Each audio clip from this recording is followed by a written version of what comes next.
told your friend you're not okay? And tell me what's wrong and why you never said you felt that way. And guess you're trying to stay strong and fake a smile until I look away. But I've known you too long, it hurts to watch your blue eyes fade to gray. கூப்பிட்டாலும் network மார்க்கெட்டிங்னு கூப்பிட்டாலும் multi level மார்க்கெட்டிங்னு கூப்பிட்டாலும் இல்ல எப்படி கூப்பிட்டாலும் concept ஒண்ணுதான். இதெல்லாம் ஒரு விஷயம்னு நீங்க அதுல போட்டு ஓகே முக்கியமான மேட்டருக்கு வருவோம். அதாவது ட்ரெடிஷனல் மார்க்கெட்டிங்கும் ரெஃபரல் மார்க்கெட்டிங் என்ன வித்தியாசம் அப்படின்னு கேட்டீங்கன்னா, இப்போ நல்லா கேட்டுக்கோங்க. ட்ரெடிஷனல் மார்க்கெட்டிங்ல ஒரு பொருள் ₹1 தயாராகுதுன்னா அது கஸ்டமர் கிட்ட வரும்போது ₹5 வருது. காரணம் நடுவுல விளம்பரம், டிஸ்ட்ரிபியூட்டர், ஹோல்சேலர், ரீட்டைலர் எல்லாம் இருக்காங்க. சோ கஸ்டமர் கைக்கு வரும்போது ₹5 வருது. ரெஃபரல் மார்க்கெட்டிங்ல அதே ₹1 பொருள் ₹5 தான் கொடுக்கறாங்க. ₹2 எல்லாம் கொடுக்க முடியாது, கொடுக்கவும் மாட்டாங்க. அதே ₹5 தான். ஆனா அந்த நடுவுல இருக்கிற பணம் இருக்கு இல்லையா, அந்த பணத்தை அந்த கம்பெனியோட ப்ராடக்ட ரெஃபர் பண்ற 4 பேர்கிட்ட போய் பேசுற, 4 பேர்கிட்ட பேசி இந்த கம்பெனிக்கு சேல்ஸ் கொண்டு வர்ற டிஸ்ட்ரிபியூட்டர்ஸ்க்கு பிரிச்சு கொடுக்கறாங்க. இதுல என்ன தப்பு?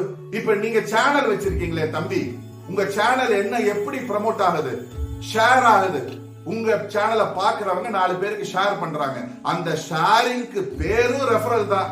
உங்க சேனலை உங்க நண்பர்கள், உறவினர்கள் எல்லாம் பலருக்கு ஷேர் பண்றாங்களே, உங்க நண்பர்களுக்கும் உறவினர்களுக்கும் போன் பண்ணி, ஐயா உன்னாலதான் எனக்கு இவ்வளவு வியூஸ் வந்தது, உன்னாலதான் எனக்கு யூடியூப் சேனல்ல இருந்து இவ்வளவு மானிட்டைஸ் ஆச்சு, இவ்வளவு பணம் வந்தது, இவ்வளவு பெர்சன்டேஜ் நீ எடுத்துக்கொண்டு கொடுக்குறீங்களா?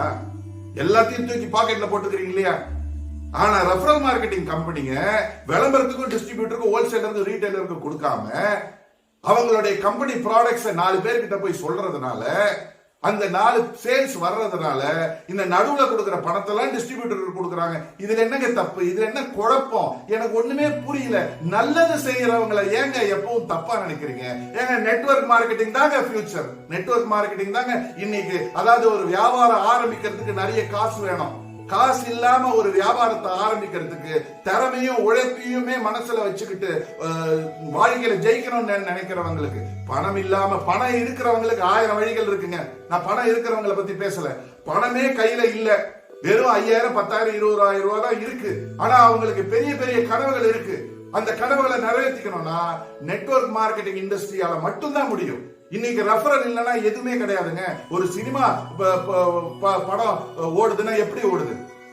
ஒரு சூர்யாவோட படம் ரிலீஸ் ஆகுது, அந்த சூர்யாவோட படம் வந்து விளம்பரத்தினால ஓடுதுன்னு நினைக்கிறீங்களா? நெவர். 10 பேர் போய் பாக்குறாங்க, அந்த 10 பேர் பார்த்து வெளியே வந்து அந்த படம் நல்லா இருக்கு போய் பாருங்கன்னு சொல்றாங்க. அந்த 10 100 ஆகுது, 100 1000 ஆகுது. அனுப்புறது யாரு? நீங்களும் நானும். சம்பாதிக்கிறது யாரு? பிலிம் ப்ரொடியூசரும், தியேட்டர் ஓனரும், நடிகர்களும். அவங்க நம்மளுக்கு போன் பண்ணி ஒரு நன்றி கூட சொல்றது இல்ல. ஃப்ரீயா நம்ம ரெஃபரல் பண்ணிட்டு இருக்கோம். அதே நம்ம இங்க ரெஃபர் பண்ணும்போது கமிஷன் கொடுக்கறாங்க. ஏங்க நீங்க தப்பா பேசுறீங்க? தப்பா பேசாதீங்க. நீங்க புரிஞ்சுக்கோங்க, நான் நெட்வொர்க்கர் கிடையாது.